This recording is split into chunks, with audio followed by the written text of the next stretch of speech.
డిఎస్సీలో అక్రమాలంటూ YCP అసత్యపు ప్రచారం చేస్తోందంటూ MLC Bhumireddy Ramgopal Reddy ఆగ్రహం వ్యక్తం చేశారు. 11 డిఎస్సీలో ప్రకటించిన చరిత్ర చంద్రబాబుదైతే ఉద్యోగాలు అమ్ముకోవడం జగన్ నైజమని ఆక్షేపించారు. విద్యాశాఖ మంత్రిగా లోకేష్ అనేక సంస్కరణలు తీసుకొచ్చారని కొనియాడారు.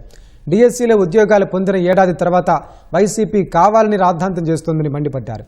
డిఎస్సీ నియామకాల్లో ఎలాంటి అక్రమాలు జరగలేదని, యువత జీవితాలతో జగన్ కుటుంబం ఆడుకుందని ధ్వజమెత్తారు. నిరుద్యోగుల విషయంలో వైసీపీ కుట్రలు చేస్తోందని భూమిరెడ్డి దుయ్యబట్టారు.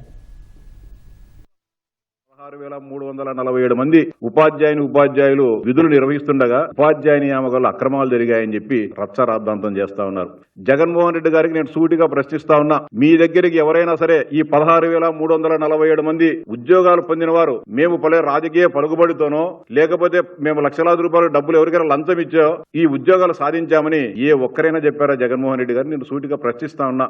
2006 సంవత్సరంలో కడప జిల్లాలో డిఎస్సీ నిర్వహిస్తే పరీక్షలు పూర్తయి కడప నుంచి హైదరాబాద్ కు ఓఎంఆర్ సీట్లు తీసుకొని పోతా ఉంటే అప్పుడు డిప్యూటీ డిఓలు కన్నా ఎల్లారెడ్డిని, సత్యనారాయణ మూర్తిని మీరు ట్రాప్ చేసి లొంగ తీసుకొని కర్నూలులో ఒక హోటల్లో వాళ్ళని తీసుకొని పోయి మీ సమీప బంధువులు, మీ రక్త సంబంధికులు తీసుకొని ఇక్కడ ఒక్కొక్కరితో 5 లక్షల నుంచి 10 లక్షల రూపాయలు ఒక్కొక్క ఉద్యోగానికి రాబట్టి లంచాలు తీసుకొని మీకు కావాల్సిన ఉద్యోగాలన్నీ కూడా మార్కులు దుద్ది ఓఎంఆర్ సీట్లలో దుద్ది ఆ కుంభకోణానికి పాల్పడింది నువ్వా, మీ కుటుంబము, మీ నాయన ముఖ్యమంత్రిగా ఉన్నప్పుడు కాదా? జగన్మోహన్ రెడ్డి సూటిగా ప్రశ్నిస్తా ఉన్నా. మీ కుటుంబం జోక్యం చేసుకుని మీరు కోర్టు సంపాదించుకునే ఆలోచనలో కడప జిల్లా నిరుద్యోగ ఉపాధ్యాయుల జీవితాలను నాశనం చేసింది మీ మేనమామలు, మీ తండ్రులు, మీ తండ్రి ముఖ్యమంత్రిగా ఉన్న అప్పుడు కాదా జగన్? దీనికి ఏం సమాధానం చెప్తావు? ఇది వాస్తవమా కాదా? కుంభకోణాలకు పేటెంట్ మంది జగన్మోహన్ రెడ్డి.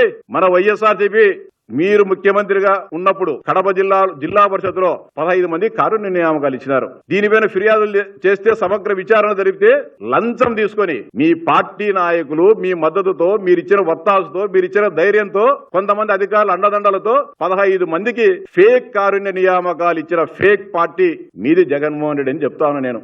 లోకేష్ గారు పాదయాత్రలో చెప్పిన మేరకు గౌరవ ముఖ్యమంత్రి గారు పదవీ బాధ్యతలు తీసుకున్న మొదటి రోజే డిఎస్సీ పైన మొదటి సంతకం పెట్టడం జరిగింది. సజావుగా చేశారు. మళ్ళీ జాబ్ క్యాలెండర్ ఇస్తామని చెప్పిన మేరకు రాష్ట్రంలో ఉన్న ఖాళీలన్నింటినీ కూడా సమగ్రంగా సమీకరించి 10,000 పైగా ఉద్యోగాలను భర్తీ చేసేదానికి జాబ్ క్యాలెండర్ ప్రక్రియ కూడా ప్రారంభమైంది. అంటే మీలో ఒక టెన్షన్ క్రియేట్ చేసేదానికి, గందరగోళం క్రియేట్ చేసేదానికి ఈ కుట్రలకు వైఎస్ఆర్సీపీ పాల్పడుతా ఉంది. ఈ కుట్రలను మీరు గమనించాలని చెప్పి విజ్ఞప్తి చేస్తున్నా. మీరు ఎవరు కూడా ఆత్మస్థైర్యాన్ని కోల్పోవద్దు. ఈ రాష్ట్రంలో ఏది జరిగినా కూడా నీతి నిజాయితీగా గౌరవ ముఖ్యమంత్రి గారి నాయకత్వంలో, గౌరవ లోకేష్ గారి నాయకత్వంలో 100% పారదర్శకంగా జరుగుతాయి.